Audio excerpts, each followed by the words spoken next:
This is the Detroit Sports Podcast Network.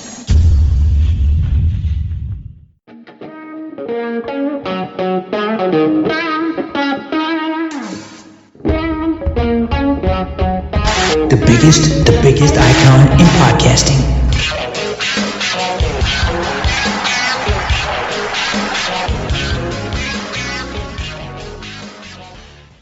$600.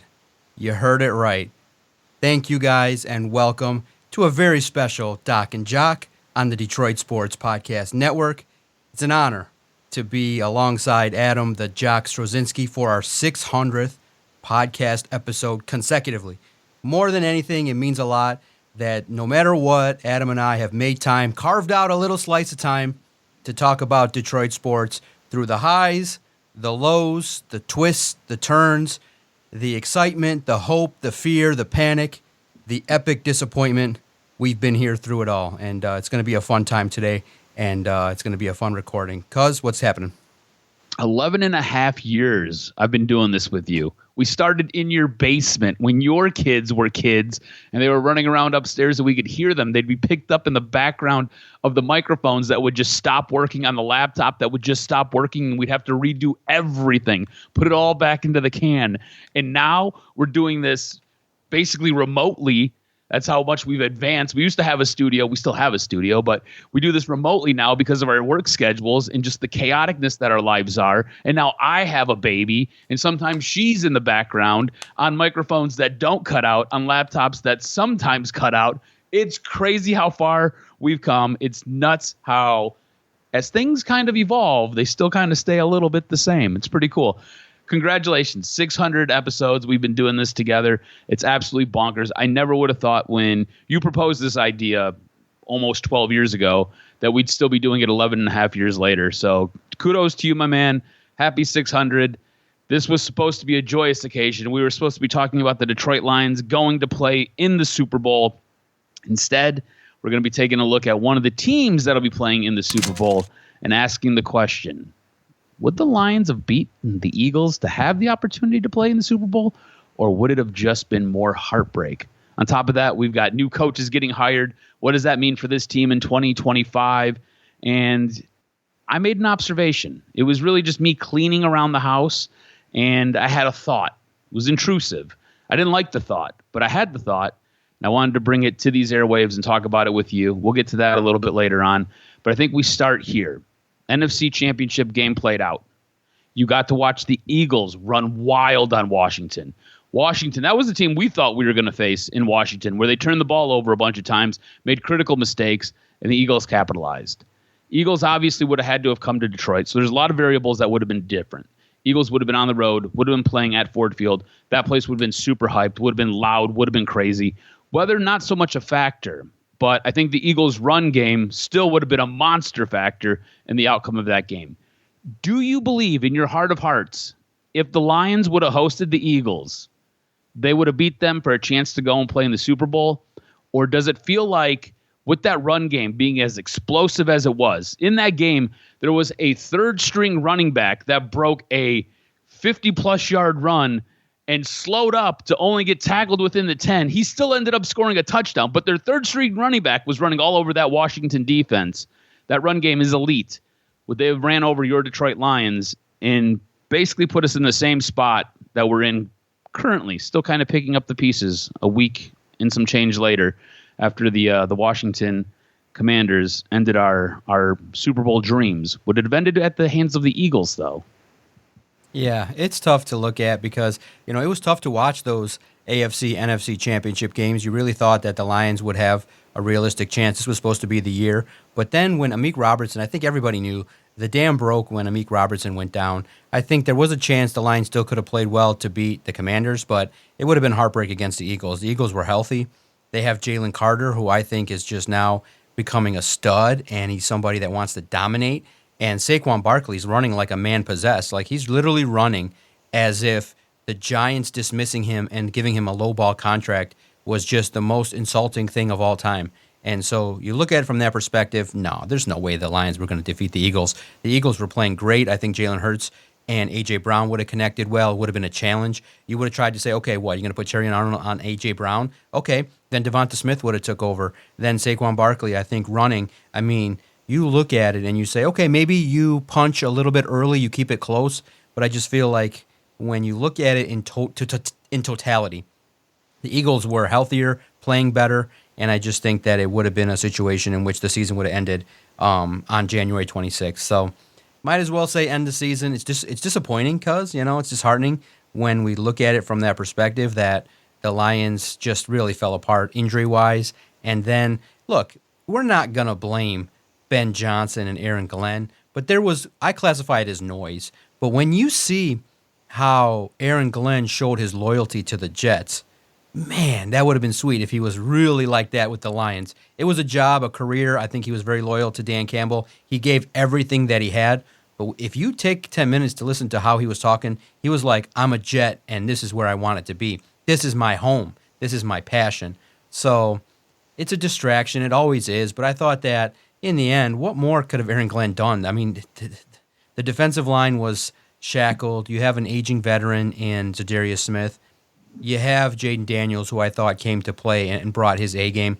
Mm-hmm. And it's just one of those deals because I truly believe that it's so true.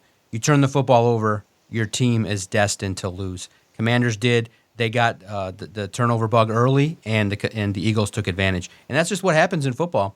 So it's unfortunate. It's sad. But once Aiden went down, once Alex went down, Derek Barnes, Malcolm Rodriguez, David Montgomery misses time, Amik Robertson going out, that was the dam. That broke the dam, and that was it for the Lions season. Yeah, look, I agree with you 100%. I think the way that Eagles run game and that offense was just humming on all cylinders against Washington, I don't know if the Detroit Lions would have been able to stop them. There are just too many injuries. Things just mounted too much. It was a little bit too much to overcome. Look, you're able to win games. You're able to win games by multiple touchdowns against teams that are average, slightly above average, even good teams. I would consider Minnesota a good team. Minnesota was a team that was in the playoffs. They were a good team. But when you start getting to elite caliber teams, and that's where the Eagles are, that's where the Bills are, that's where the Kansas City Chiefs are, you are in that elite status. And yeah, I feel like the Detroit Lions going into the playoffs were in that elite status. Those are elite football teams. When you start going up against elite teams and you are just decimated with injuries, it's really, really hard to compete, and it's really hard to be able to go toe-to-toe with a team who's just a little bit more healthy than you, a team that's a little bit more explosive than you, a team that is just humming on all cylinders where you're kind of coming in and you've got that Winnebago and it's got one cylinder that's completely shot and it's got a flat tire in the rear and you're just kind of dragging ass getting in. That's kind of where the Lions were at the end of the season. I really do feel like the Lions put everything they had into getting that number one seed. I feel like there was a belief in that building where if we get the number one seed, we get home field advantage throughout the playoffs, nobody's going to be able to beat us. It doesn't matter what the injuries are, doesn't matter where we're at, as long as, and this is the big thing, as long as we can take care of the football and we can play our game, we will be okay. I think there were a multitude of things that started to kind of come undone at that very fabric. And some of that are the both coordinators looking at other jobs. I do believe that played a bit of a distraction. Now, that being said, I don't think that was necessarily the biggest cause of the Detroit Lions losing the game to Washington. And I don't think that would have been the biggest cause for the Detroit Lions losing the game to the Eagles if they would have got up in that matchup and been able to play. I think the big issue was the turnovers. You can't turn the ball over that many times and expect to win a game. The fact that the Lions were able to turn the ball over 5 times in Houston and beat Houston was absolutely remarkable. And again, Houston, a good team. I don't believe they're an elite team, but that's a good team. You were able to overcome that and you were able to win that game. I don't think you can do those same exact things against a team like the Eagles, a team like the Bills, or even a team like the Kansas City Chiefs, who a couple of weeks ago I was basically marking for dead, and I said the Detroit Lions are a better team than them. I still believe in my heart of hearts the Detroit Lions, top to bottom, are a better team than the Kansas City Chiefs. And I do believe in my heart of hearts if the Lions were to get into a Super Bowl matchup against the Kansas City Chiefs, I do think it would be a very close game, but I think the Lions would end up winning that game. All of that being said, I had an intrusive thought, and let me kind of set the stage for you. So I get the baby down for her nap. It's her afternoon nap. I get her down, and I'm downstairs, and I'm picking up her toys, and she's got stuff everywhere. We've got her in a walker now. She's starting to pull herself up. She's starting to take assisted steps forward. Not really into crawling as much. She kind of does the scooting backwards, but not really moving forward yet. We're really honed in on pulling herself up and walking before she starts to crawl. I'm kind of got this stuff backwards, but it's just how I operate. So she's in this walker. She can kind of run around the whole entire house. It's really cool. I'll send you a video when we get done. She goes and she kind of pulls her toys out, and she throws her toys all over the place. So we've got a playpen set up in what used to be our dining room. It's now KJ's playroom. It's a little play area. We've got a 6-box shelf for her where she keeps all her little toys. It's basically at her eye level. And she goes and she pulls stuff off. She throws stuff everywhere. So she's down for a nap. I'm picking those things up and I'm putting them back. And I'm getting done doing this, and I'm trying to figure out what I'm going to have for lunch. And I just have this thought that pops in my head. And the thought is, what if Dan Campbell is the problem in big games? As I'm putting a toy back on the shelf and I'm trying to figure out if I want to have a salami sandwich for lunch or if I want to have leftovers from the night before, I'm like, what if it's really just Dan Campbell? What if it's Dan Campbell's inability to kind of get out of his own way? Or what if it's Dan Campbell's just kind of dialed to 110% all the time that kind of wears on these guys and kind of takes these guys out as the season progresses? What if by the time the Detroit Lions get to damn near the finish line, they're just spent? What if it's Dan Campbell's coaching and it's Dan Campbell's mentality and it's Dan Campbell's go for it at all cost all the time that really is the thing that undoes all the good things that this team can do? What if by the time you get to that big matchup, by the time you get to that big game, you're just spent? And it's really no fault of Dan Campbell's. It's how he's hardwired. He's a guy who is wired to go to the extreme all the time. This guy gives you 150% nonstop. You've kind of seen it with Jim Schwartz when Jim Schwartz was here. That kind of wears on players after a while. You see it with a guy like Jim Harbaugh in Michigan. You've seen it when he was coaching for the 49ers. It wore on players after a while. That's why he had to go back to college, because you were flipping guys every 2 and 3 years, sometimes 4, if they wanted to stay. But in the end, you constantly had turnover. So him wearing his personality, wearing on players, didn't really affect the mix as much as we're now going into, season 5, year 5 of Dan Campbell. I wonder if that mentality, that rah-rah, that win at all costs and do everything, put it all on the line at all times, just maybe has a little bit of a negative effect on this team. And I love Dan Campbell. I think Dan Campbell's great. I love Dan Campbell when he got hired. I love the wrestling-like promo. I love the eating the kneecaps. I love dragging you into the deep. I love power bombing you through tables. I love all of it. I think Dan Campbell is the man. Dan Campbell's a dude I want to go have a beer with. Dan Campbell's a dude who I'd love to give my daughter to and just be like, here, sit on Uncle Dan's lap and just hang out for a minute.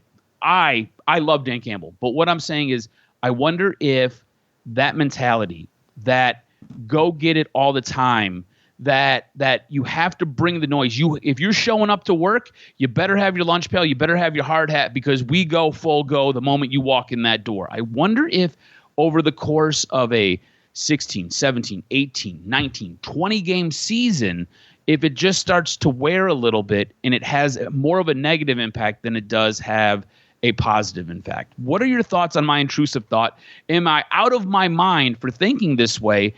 Or is there maybe a little bit of a validity to it? Maybe Dan Campbell's win at all cost nature is really the thing that is keeping this team kind of in the loser circle, and they're not winning that Super Bowl. Yeah, because here's the deal.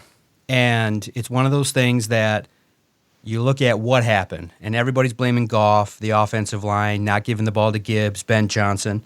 But you could argue that the fourth down call where Dan Campbell, it feels like he fell asleep at the wheel. And it's not the first time with the use of timeouts that everybody, even Tom Brady and his new Botox face was like, hey, where's the timeout? What's going on? What's happening? And you recognize he didn't call a timeout. And it ended up being super costly. But when you hear, what's crazy is, when you hear the grind that these coaches put in, they're like waking up at 4 a.m. they're in the office 4:30 and they're leaving at 1. I don't know how to sustain that for more than a week. And these guys are doing it month after month, day after day, hour after hour. You got to be mentally exhausted and all the pressure. And then realizing, too, that there's stuff going on, with your team. You got stuff going on externally. You got to do all these talks. There's so much going on that on game day, there are some days where if you listen in on a Friday press conference, it seems like Dan Campbell's talking like a mile a minute because he has it seems like right at 12:15, the double espresso coffees that he's been hitting come in, and he's just going a mile a minute. So I understand that it's just so tough to grind, and I just think that collectively the Lions had a bad day. And I do think Dan Campbell will get better, but at the same token, man, it's all about the Jimmies and the Joes. I know the X's and O's are important, and that third down call was atrocious, but I don't think that the plan for Ben Johnson was to have Amon-Ra fall, to have Graham Glasgow miss an assignment all on the same play. Fundamentally, you can talk, well, you should have called a run play, but who's to say that they get it if they run to the left and Graham Glasgow is not doing what he's supposed to do? So, Dan said we ran that play 50 times, and I'm sure 49 of them in practice look good. But in the most critical moments, you got to be able to overcome. And you're absolutely right. I do think Dan Campbell has to be better. But there's three sentinel moments. Third down and 1 is atrocious. You just can't call that. You just run the ball, tush push. You find a fullback. You find anybody. If you can't get 3 feet in NFL playoff football, that's not Lions football. And second of all, trick plays are great for paying customers in the regular season. Save that shit for the circus, man. We don't want Jamison Williams throwing the football into Mike Sanrestro. I mean, come on, dude. They're like, anybody with a monicum of football IQ realizes if you see 0 anywhere near it, you run the football. J-Mo didn't, tried to do it, tried to make the hero play. And unfortunately, when you make critical plays that are mistakes, it's over. And I do think that it's something. Do you think Dan Campbell recovers? Is it something that the coaching staff has to look at in terms of game management? Or do you say, you know what, move forward and see what's going on? I think he recovers. Look, I think he is a very self-aware individual, right? And I think at the end of the year, he kind of goes back, and I'm sure there's a list of probably 5, 10, 15, maybe even 20 plays over the course of the season, and specifically in that game against Washington that he's like, I want to have those back. I want to do that different. And I think you can look back to his first season when he was the head coach. You can look back at from there to what he did last year to what he's done this year. I think there is a level of awareness and a level of accountability and a level of I need to get better at doing this. And you've kind of seen that his growth and his progression from that first year to where we are now. So I do think he gets better. The thing that I think he has the hardest part with is really dialing it back. I think it becomes because we all know this guy. We all know that guy who is just always operating at 1,001%. They wear on you, man. You get tired of them. It's that guy who always comes into work. He's always, hey, what's going on, guys? What's up? It's like, dude, James, just chill out, man. It is 6:30 in the morning, and you are just a little bit too loud. You are at about a 9.5 right now. I really need you at about a 7. I didn't get any sleep last night. But I feel like that's Dan Campbell. What do you make of the geekniks and the analytics crowd that have taken over football, that are heavily focused in a lot of front offices that say being aggressive, being that way, puts teams in positions to win, going for it on fourth down? I mean, we looked at it and we laughed at the guy, the high school coach or the coach that decided never to punt. He said he went for it. His universal policy was to go for it on fourth down. But it's football. Don't you think to some degree that being that aggressive got them to 15 wins, but maybe just in the postseason it does dial back to the point where you got to run it just a little bit more with Jahmyr Gibbs? Do you think that there's just got to be such an ever so slightly call change? I mean, clearly when the Commanders have the 30th ranked run defense, you probably should have ran it over 30 times. Mm-hmm. I agree with you 110%. I think at certain times, certain games are going to dictate you to maybe go outside of your identity. But I think that's Dan Campbell's thing. He is going to be Dan Campbell. He is going to be him. And he embraces being what he is. He's an ultra-aggressive coach. He is a guy who is going to go for it all the time on fourth down. If he didn't have to punt, he wouldn't punt. And even when he should punt, obviously he's not. That's why we're talking about this. I do think that there has to be a level of adaptability to be a really, really good, successful head coach in the NFL. Yeah, you can go for it on fourth down all the time throughout the season. That's going to help you win games. It's going to help you win 15 games. It's going to put you into that position that you were in this year. But certain games are going to dictate that you do certain things just a little bit different at different times. And I think if he could do it all over again, it would have been a heavy dose of Jahmyr Gibbs with a sprinkle of David Montgomery and a sprinkle of Craig Reynolds to spare David Montgomery and his bad knee. I think that's what the game plan would have been, instead of trying to throw the ball all the time. I think what happened in this game, and look, I feel like we are kind of recounting history a week later. I think in this game, I think that initial first 3 and out really kind of set the tone. I don't necessarily think that they really recovered, and I think they pressed. And I think when they pressed, things got away from Ben Johnson a little bit. I think Dan Campbell at that point really needed to step in and say, look, we need to run the ball more. We need more Jahmyr. Give the ball to Jahmyr Gibbs. Force feed him. You kind of seen in that game against the Eagles what happens when you can control time of possession and you can run the rock against that Washington defensive front. That run was there all day long. They just didn't do it enough. So I think what happens now is, as the head coach, you've got to take a step back. You've got to realize what some of your faults are, and you've got to realize in big games, I might have to adjust my course. I might need to change a little bit of my identity. I'm still going to remain true to who I am, and that's an ultra-aggressive guy. But at key points, I might have to dial it back a little bit. I might have to take that safe play. I might have to kick that field goal, or I might have to punt instead of trying to go for it all the time. I do think analytics play a big part, and I do think Dan Campbell is an analytics guy, and he is a guy who always wants to go for it, and he believes in his offense, which is fantastic. But sometimes you need to trust your punter, who is the best punter in the league, and you need to switch field position, and you need to give your defense a chance to help steal you back a possession. And that's what you have to do, which is why I think this shift to maybe Kelvin Sheppard getting promoted as DC and John Morton getting named the OC, I think now you have an influx of new voices.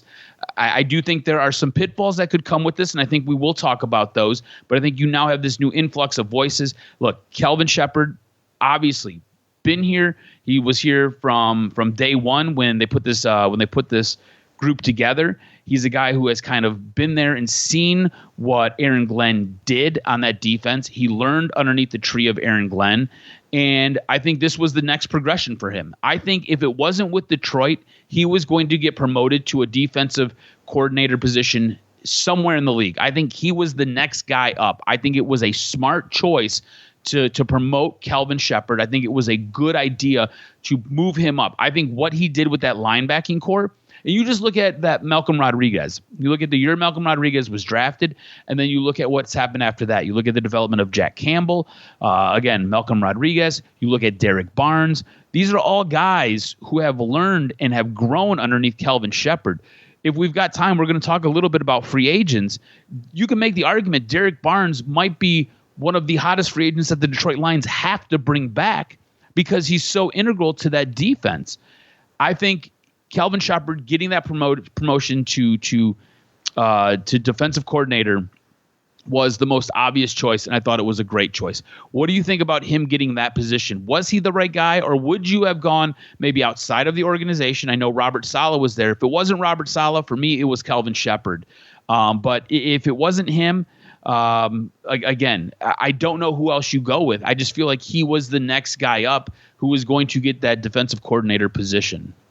Yeah, it was solid, and it was great, too, because I was the one that it was one of his last media sessions, his last talks with the media, Kelvin Sheppard. I asked him directly. I said, do you think you're ready to be a DC? And he's like, yeah, absolutely. And you could tell that the coaches were ready to start talking about some of that stuff.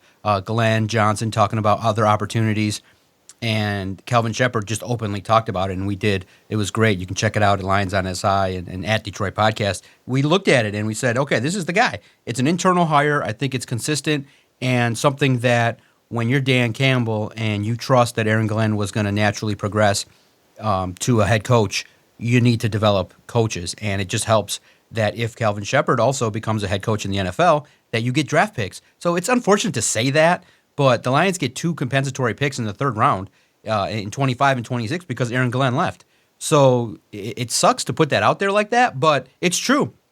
There's an additional benefit that if Kelvin does a good job, he's motivated, he knows millions of dollars are out there. The Lions also, there's a benefit to having a minority coach get developed and potentially get out there. And I do think that the players on defense will relate to a Kelvin Sheppard, a linebacker, nasty physical player, worked his way up, great personality, everybody loves him, and he's going to hold everybody accountable. And here's the tough part. I'm forced to ask him direct questions, and I know everyone remembers Aaron Glenn bit my head off when I asked him about using a QB spy against mobile quarterbacks. Well, if Aaron Glenn was at a 6 talking about that with me, Kelvin Sheppard hates the QB spy. And so eventually, because you know who's on the Lions schedule this year? Lamar Jackson. And so that week, it may be me, it may be somebody else, but we're going to say, hey, Lamar, he can handle business. What's your plan? Because you didn't handle it all that great against Jaden Daniels. And that's how I'll tell him now that if you're listening, that's how I'm going to directly phrase it. In the playoffs against Jaden Daniels, he was able to kind of have time. And last time you faced Lamar Jackson, he ran for over a couple hundred yards on the defense. What's your plan to stop him? Do you think you could use a QB spy? Oh, why would I? Why would I take somebody out of the middle of the field? Did you watch? And Aaron Glenn challenged me. He's like, did you watch what the Bills did 2 weeks ago? And I'm like, no, man, sorry. I only watched 1 week at a time. So I got to do my homework with Kelvin because he's going to defend his position staunchly. And I respect that. Look, you have your philosophy. You go about your business. I think the hire will be fine. More importantly is I'm hoping that the Casey Rogers hire works out because, as you can see, nobody wants to stay and coach the Lions' defensive line. I don't know if Dan's maniacal and wants them to absolutely do work, but every time a defensive line coach comes in, they get promoted or they get dismissed. So Casey Rogers has a good reputation. I do think that the Lions' defense, with a young first-round pick hopefully coming in, or someone that's drafted that's hungry at the edge rusher spot, can come in and help this defensive line. I do think Terrion Arnold, what's going to happen, hopefully Deshae Townsend stays. You get some continuity. You hope that the development of Terrion Arnold takes the approach that we're all looking for. But Robert Saleh was made the highest paid, assistant coach in the league by the 49ers. So I do think that was something that was comfortable, appealing to him. And I do think that maybe the Lions feel that Sheppard may stay in the DC role for 2-3 years before he feels ready to take his own team. So that's some advantage there. Now, if you were so fortunate to follow Detroit Sports Podcast, we saw the list. And I saw the list people were putting out, and all the names were great. Tanner Engstrand, Scotty Montgomery, who we talked about, who was my odds-on favorite. Well, then I did some homework. Used my master's degree brain and did some digging, talked to some people, used my 2 phones to say, hey, what do you think about this guy? What do you think about that guy? And then I looked. Simply put, if you followed at Detroit Podcast, there was one individual, one Twitter site that threw out John Morton's name. One. And you're looking at it. You're listening to him. I was the one Friday, before Ian, before Tom, before Adam, before the bigwigs got wind of it, I had a feeling that John Morton was going to be in the mix to get interviewed and be a top target. And it's on there, live and in person, 11:30 Friday. I'm the only one. All the lists came out from all the respected reporters. They all put Davis Webb from the Broncos. They were smart, but I had the inside info that, hey, this guy could be somebody to pay attention to. And that was my specific post at Detroit Podcast. So we nailed it. It was along the way that the national media guys understood it. They got wind of it. They got to the agents and things like that. I wasn't agent hunting, but I got wind of John Morton being a target that people would like. And I'm grateful that you guys followed it. You actually posted to those guys and said, hey, we already knew this. You already knew it 2 days ago that this was a guy to keep an eye on. Well, why? I used psychology. I used the great resources that we have at the podcast to find information, and that's what we can do here at the Detroit Sports Podcast Network. And you find out information, you realize psychology helps John Macaroon because it's predictable. Humans are predictable. Humans, in a way, are comfortable. They fall into habits that they like. So clearly I knew 99% he's going to go to the Broncos or the Dolphins. That's just pretty much it. And then you start narrowing down, you get information from people, and they say, hey, and then you look at, oh, John was on the staff. John Morton was on the staff. He was the architect of some of the pre-snap motions and some of the ideas that were installed. He helped in 2022 with Jared Goff. So Dan relied on an old friend. Now, here's the problem. Doesn't have a ton of experience calling plays, but he's a mastermind and a wizard of philosophy, concepts, and a lot of it was he's already been here. So he understands. Dan Campbell wanted to use somebody. I had a feeling once, it was going to depend. And of course, your spidey senses indicate, hey, if they go inexperienced with Kelvin Sheppard, it's going to be tough to go to Tanner Engstrand. So I thought it might be Tanner Engstrand, Dennis Allen. One of the I thought it'd be flip-flopped with experience. So once it was Kelvin, we knew. Everybody knew that, okay, you probably are not going to go 2 first-time coordinators because in the history of the NFL, it's only happened once or twice where 2 first-time coordinators were part of a team that won a Super Bowl. So this offense is a Ferrari. It's ready to go. So Dan went trusted, tried and true, somebody he knew, and somebody he knew a long time, and that was an inability, and that was an ability to go back to a trusted source, a trusted resource with the Broncos, and you heard.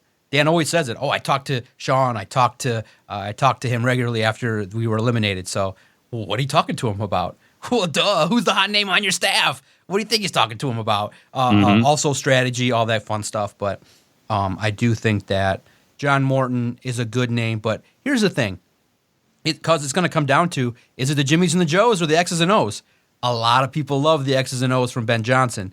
But at the same token, the reason why I have confidence with the offense is the Jimmies and Joes are pretty fucking sweet. And you got a Ferrari and Jahmyr Gibbs and Jamison Williams. You can. It's going to be hard pressed, I think, for any offensive coordinator with input from Dan Campbell to struggle. But a lot of people, man, you sleuths on the internet, you dudes that sit at home on the internet all day, you were like within 4 minutes of us posting that and learning about him, you were like, he got fired from the Jets and he sucked. It was a disaster. La, la, la, la. Well, okay, but Dan hired him in 2022. So that kind of negates all the Jets, and that's an outlier. When you work with the Jets, it's always fucked up. It's like, It's always fucked up. So I don't look at it like, well, 8 years ago he didn't run the ball. Well, dude, you had McCowan as your quarterback. That's like really tough, but the numbers were decent. Imagine you give any coach Gibbs, Montgomery, Laporta, Amon-Ra I was going to say weren't the numbers for specific players great? Running back, wide receivers, quarterback, weren't those numbers like career highs for all of these guys? And they just like outpaced what they've ever done in their entire NFL history. And you look at the names that are associated to that. They were basically nobodies. Like they were guys who basically had sips of coffee in the league. Like he did the best with what he had. So I don't think looking at what he did as Jets tenure, I don't think it's necessarily a negative. If anything, I think it's kind of a positive because he was able to really take chicken shit and give you chicken salad with it. Yeah, it's one of those deals where I do see where people are questioning it because you potentially could now, at the time we're talking, you could lose Tanner Engstrand, who is more of the offensive wizard. And look, y'all out there, y'all ageist. Y'all, I get y'all. Y'all like the young reporters. Y'all like the young people on there that are tweeting every 3 minutes as opposed to the Doc who tweets every 40 minutes. You don't like the fact that John's 55 years old, Mr. John Morton. Y'all like the young buck in Tanner Engstrand who's going to throw the ball and be a pass game wizard. But remember, guys, that John Morton's the mentor of Tanner Engstrand.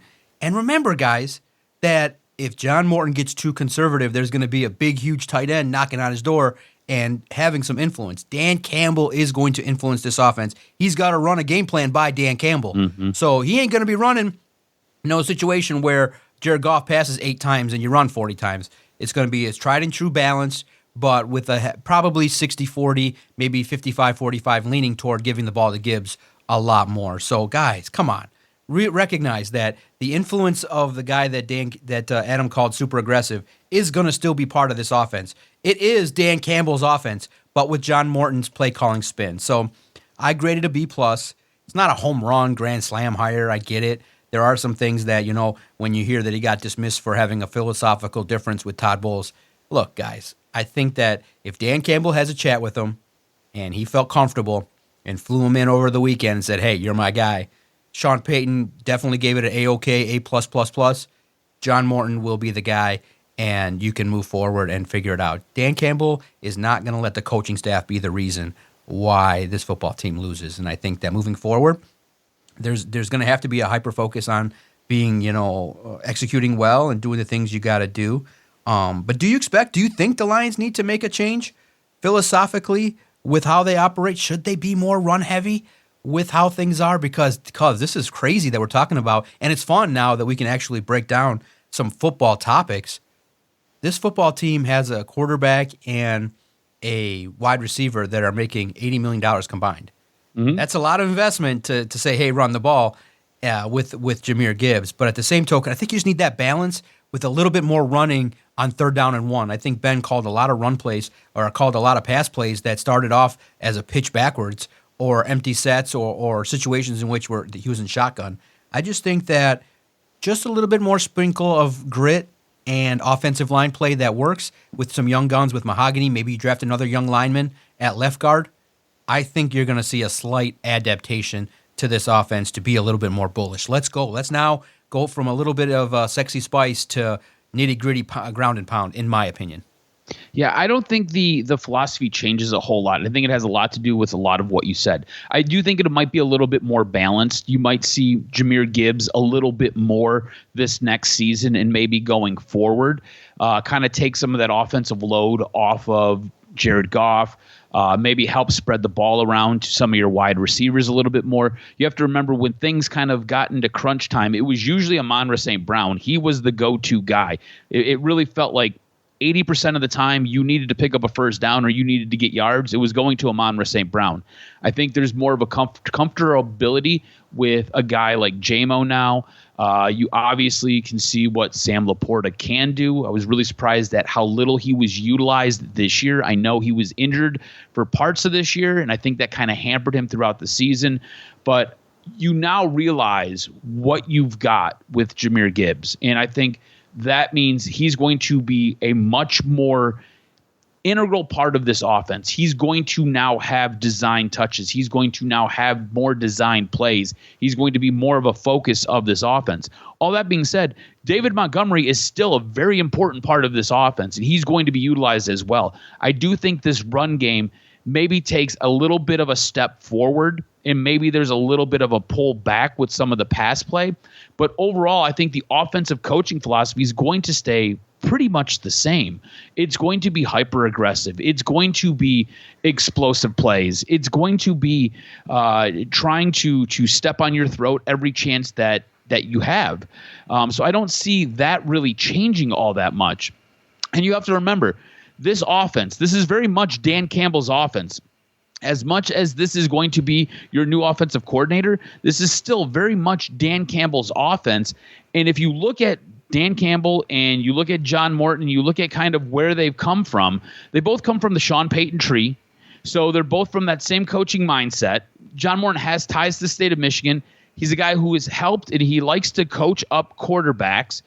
You've seen that with Bo Nix last year, who was probably going to finish second in Rookie of the Year. So I think there's going to be a nice push and pull there with Jared Goff. So I don't think the offensive philosophy changes all that much, but what I do think is there might be a little bit more run involved. You might dial back some of those passes, but I still think it's your nuts and bolts, your bones are going to pretty much be the exact same thing. And I think it's going to be very good. I think this could be a great hire for what Dan Campbell's looking to do going forward. So I'm willing to give it a shot. I'm interested to see what takes place. I think the big concern is, how much of a regression are you expecting next year, right? You look at this coaching staff. It's been pretty turned over. You've lost quite a few assistant coaches. You've also lost both of your coordinators. You now have 2 first-time coordinators coming in, basically. You're going to see maybe a little bit of slippage. Like Jared Goff had a very symbiotic relationship with Ben Johnson. Is he able to establish that with John Morton? Is he able to step in, and are they able to basically meet at the table every week and design plays the way that Jared Goff and Ben Johnson did? Is Kelvin Sheppard going to be able to hold the attention of that defensive room the same way Aaron Glenn did?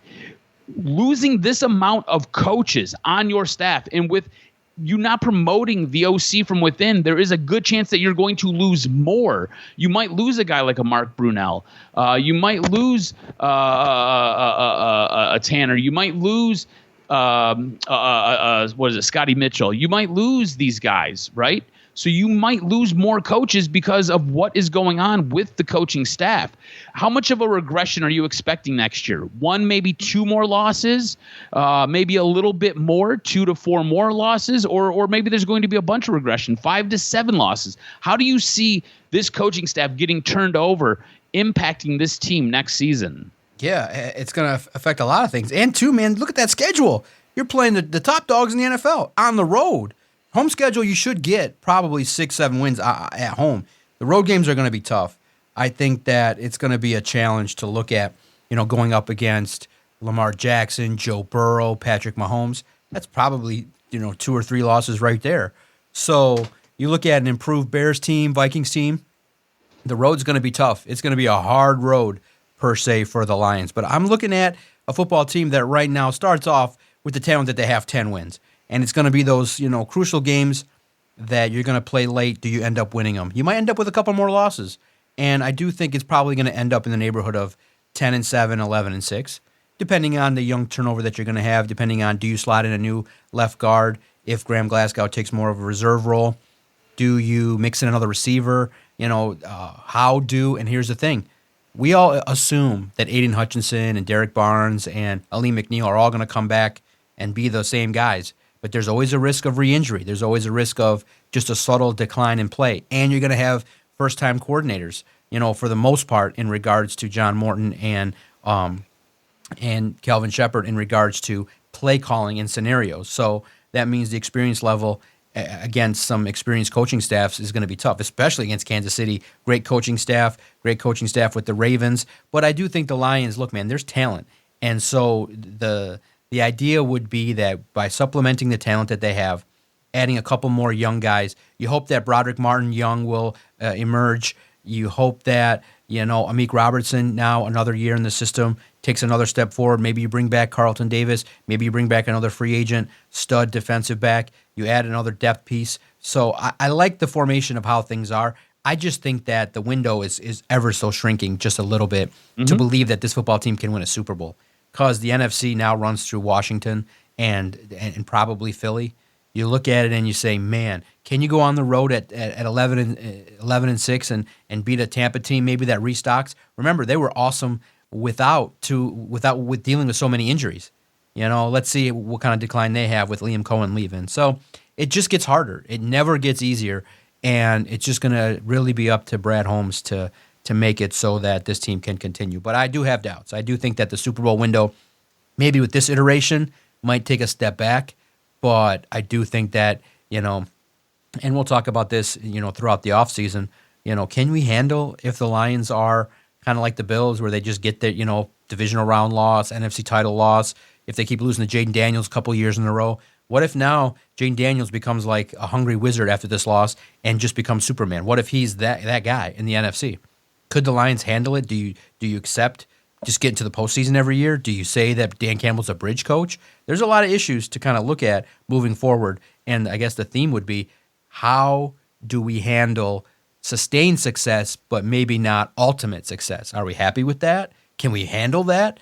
I know it's irritating to me, and it's only been 2 years in the postseason, and we kind of want the Super Bowl already. How are you viewing it? How are you looking at that schedule? How much trust do you have in Brad Holmes to restock this roster with a lot of good football players? I do trust what Brad Holmes wants to do. The thing is, I need to see him start to invest in picks that are guys who are going to come in and be immediate playmakers, right? Like Broderick Martin was nice, but I don't know what Broderick Martin is. And we're how many years into his career as a Detroit Lion? You go out and you grab a guy like Levi Onwuzurike, who really never seemed to meet his potential. He's been incredibly frustrating. You look at a guy like Josh Paschal, again, kind of the same thing, right? Like you're a body and you can play in the league, but like you're not necessarily a guy. Yeah, exactly. Like I feel like you are those guys that I just mentioned are basically baseline players, right? They have like if you're looking at Madden, these are guys who you're drafting and they're like a 56 overall, and they've got a potential of 87, and they maybe are at like 58. Like you've come in and you've done some stuff, but you're just moderately better than what you were when you were drafted. I don't feel like any of those guys have contributed the way that we've expected. So I need Dan Campbell to start getting it right along that defensive line. I think you need to address your offensive line. I think those are two key spots on this team that have to get better next season. I trust in Brad Holmes. I think next year's schedule is going to be incredibly tough. And because of that, losing the amount of coaches that you have lost, I think there is going to be some built-in regression. On top of that, you've got very young coordinators.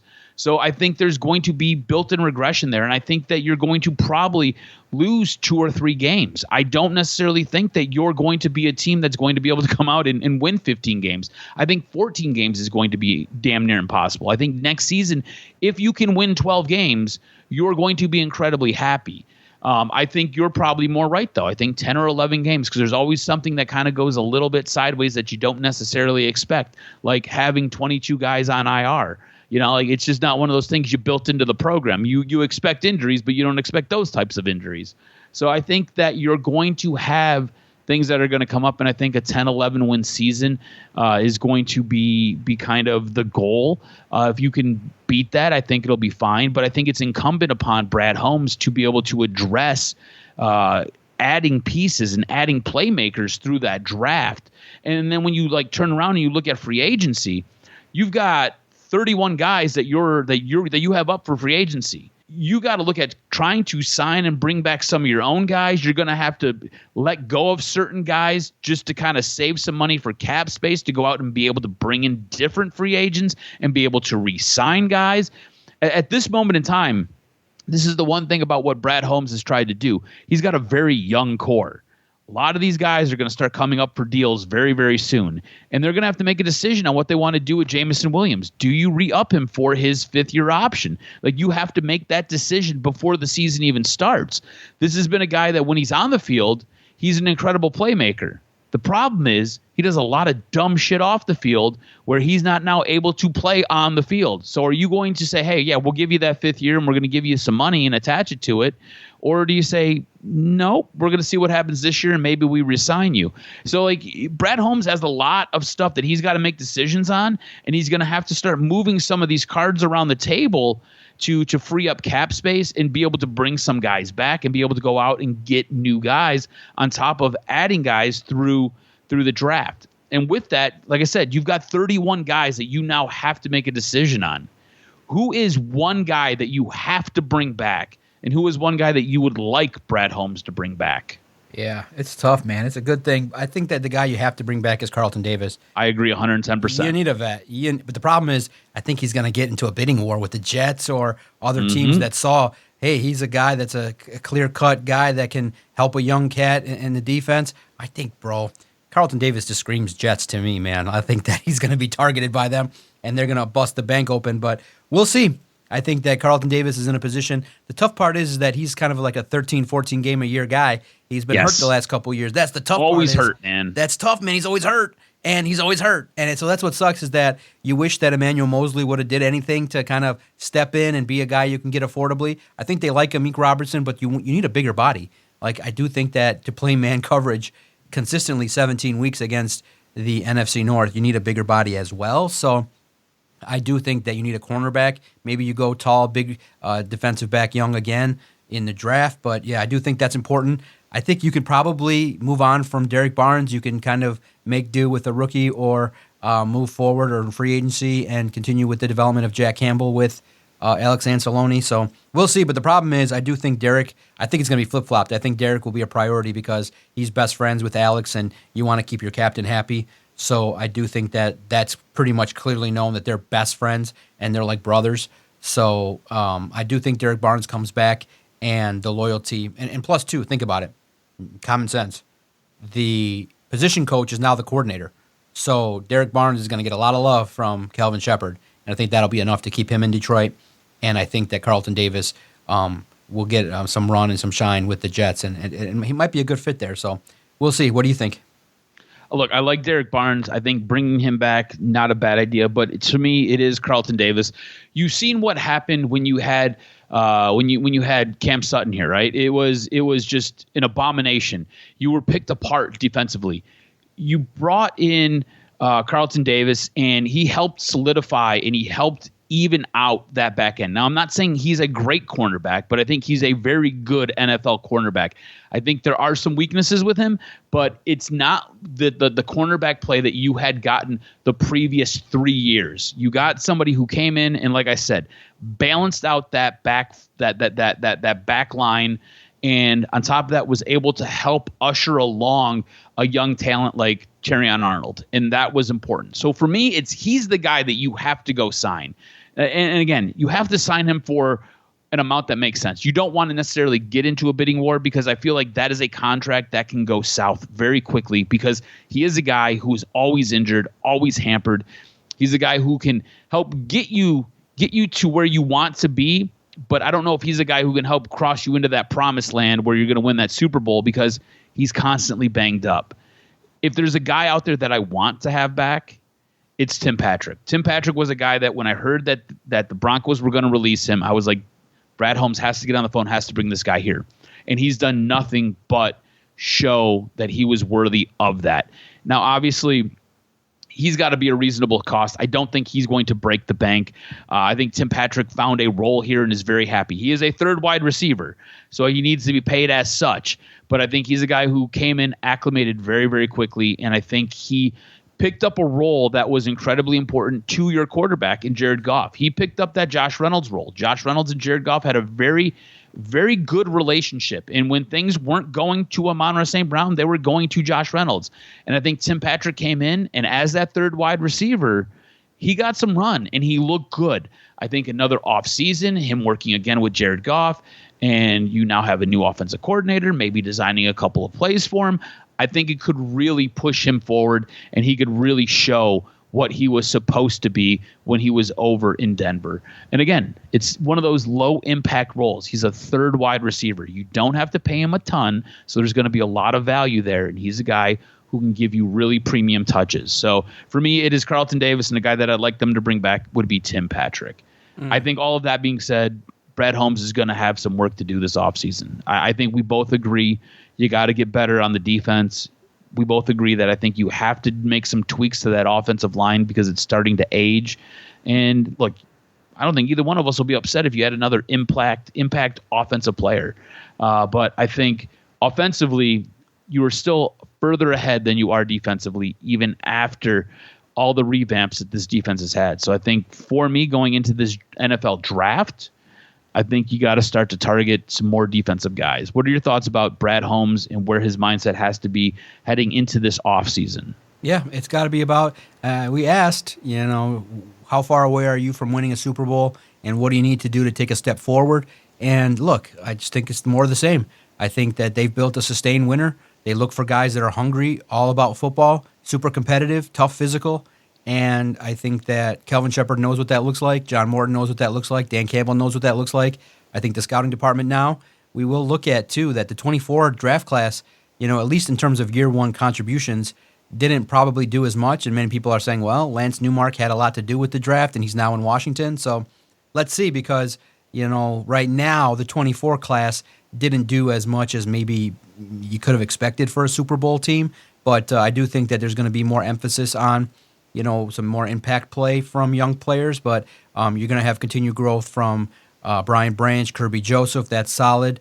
I think Terrion Arnold taking another step forward. You got to get Sam Laporta back in the mix, involved in the offense. So at the core, it's a good football team, but the focus has to be, how do you go from a 10-12 win team to be able to grind in the postseason? And I think you probably need a couple more what they call explosive players, key players, star players. One more receiver maybe, Chase and T. Higgins. I think you need one more receiver. Maybe Tim Patrick is good, but you go upgrade and you get a star young receiver that's also maybe big-bodied and can do the job. You maybe look at a young offensive lineman that's maybe a road grader at the left guard spot. So you need a couple more of those positions. And because I think that most importantly, that I think that you could probably say, all right, Josh, Levi, that's kind of, pick your poison. You may say Josh Paschal's leadership, maybe Levi's body type, but you realize that you got to do your due diligence, and I think you got to find a defensive line that's going to be road grading and just be as aggressive and as nasty as the offensive line. You got to find the guy opposite of Aiden. You got to find consistent sack totals. You got to find the opportunity to help your defense collectively by having as much good positivity as possible and talent on the defensive line. And I think if you do that, I think you have an opportunity to push through, and that's how you stop Jaden Daniels, is you pressure the shit out of him and you get home. And we'll talk about it, too, because we will do a comprehensive season review. Jalen Carter, some people are calling him the next Aaron Darnold. We can't have that debate as thoroughly because we got Jahmyr Gibbs, and he's a Ferrari. So it's two sides of the ball. But Jalen Carter is, wrecking and wreaking havoc for the Eagles, and he's in the Super Bowl. And the Lions are sitting home. But it's a team game. But we'll have that talk because the Lions could have had Jalen Carter. They could have had him. So we'll have that talk. But, man, it's interesting that this was the talk we had, a recap and a situation in which a look back at what happened as opposed to celebrating what should have been the Lions in the Super Bowl. But, look, through 600 episodes, was a great run.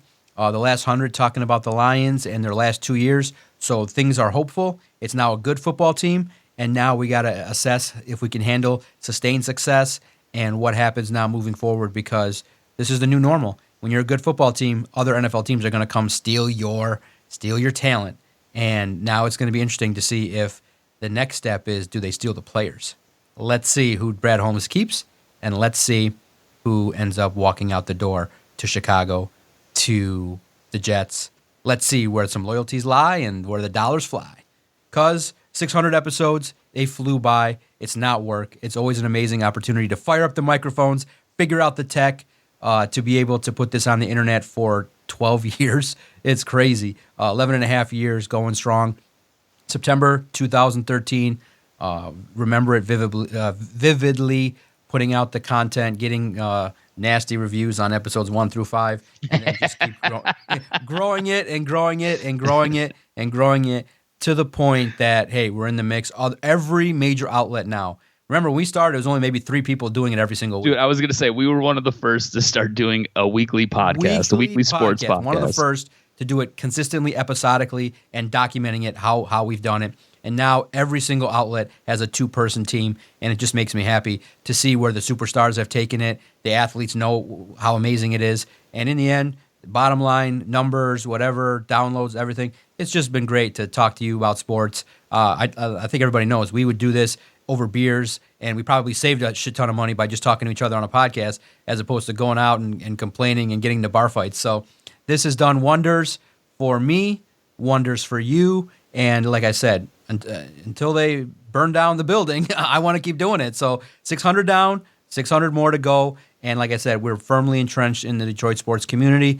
I'm very happy to be just a small part of it with you, and it's been an amazing, amazing run to think that we went from the basement with Kenny all the way to the point where the latest important story for the Lions that people needed to know about came from the Detroit Sports Podcast. It's crazy to think about, but in the end, when you put any challenge in front of Adam and I, any one of them, you say, hey, you guys can't do that. You can't report news. You can't bring information. You can't get interviews. You can't talk to a Lions player. You can't feature your ass on a video. We do it. We did it all. And we're in the mix, and you're an OG. I'm an OG, and I just, it's an amazing thing to have people listen to this every week and to know that we can say we did a podcast every single week, whether it be 30 minutes or 2 hours for the last 11 and a half years. 600 down, 600 more. Follow Adam's crazy ass on Twitter at AdamRSTROZ. Follow us at Detroit Podcast. The Uncouth Brothers will be around no matter what, bringing it to you live, in person, live on the internet, doing what we got to do to talk shit on the internet. Thanks, everybody. I can't wait to fire it up next week on the next episode. Episode 601 will come to you next week on the Detroit Sports Podcast Network. You fucking podcasters. I said don't let them in here.